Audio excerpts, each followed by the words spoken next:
Великая Отечественная оставила серьезный след в истории Казани. В городе за этот период появилось большое количество объектов, которые в экстренном порядке перебросили в наши края.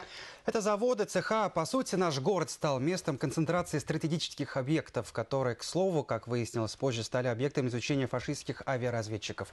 Евгений Евневич прошел по маршруту. Город первой степени секретности. Именно так окрестили Казань в годы Великой Отечественной войны. К нам перевезли центральную кладовую Государственного банка СССР и перебросили крупнейшие оборонные предприятия Союза.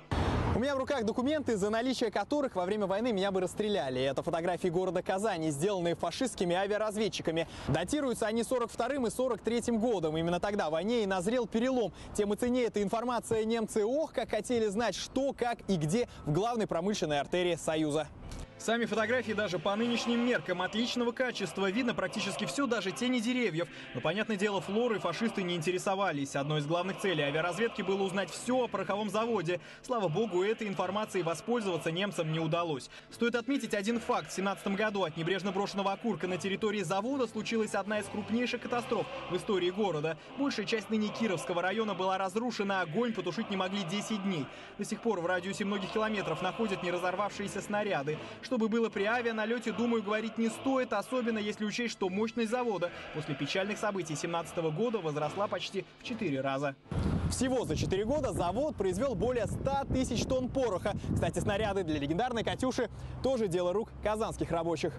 КАПО имени Горбунова – один из крупнейших авиастроительных заводов не только России, но и Европы в целом. Осенью 1941 года он был эвакуирован из Москвы в Казань. Тогда же он был и полностью перевооружен технически. За сутки отсюда выпускали по 10-12 самолетов П-2. Всего же за годы войны выпущено было около 10 тысяч машин. А за станками стояли и те, кому зачастую не было и 13. Работали в несколько смен, некоторые неделями не уходили домой. Спали прямо на трубах. Это зимой. Летом же ехали к Казанке, там же мылись и ложились спать, перед этим закопав одежду в песок. Ни для гигиены, ни для чего-либо другого, все банально. Одежду могли просто украсть. Воры тогда, кстати, так исхищрялись. Появились даже специальные бригады лизунов. Тогда в столовых обязательно работали официантки. Так вот, те, кто в воровской иерархии были постарше, врезали с них и быстренько собирали упавшую еду. Лизуны же слизывали супы и каши прямо с пола.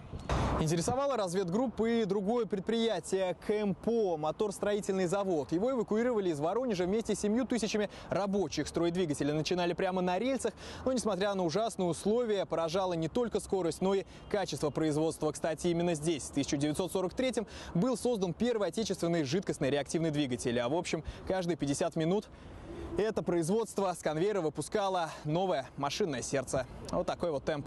В годы войны Казань стала домом, конечно же, и для людей. Число жителей города возросло с 400 тысяч человек до полумиллиона с лишним. Их расселяли в клубы, кинотеатры и склады столицы. Пускали жить, конечно же, и сами горожане, понимая, что все – это одна большая семья. Но жилья все равно не хватало. Так, на месте маленького поселка Вагонстрой вырос большой Дербышки. Именно эвакуированным ленинградцам он обязан своим рождением.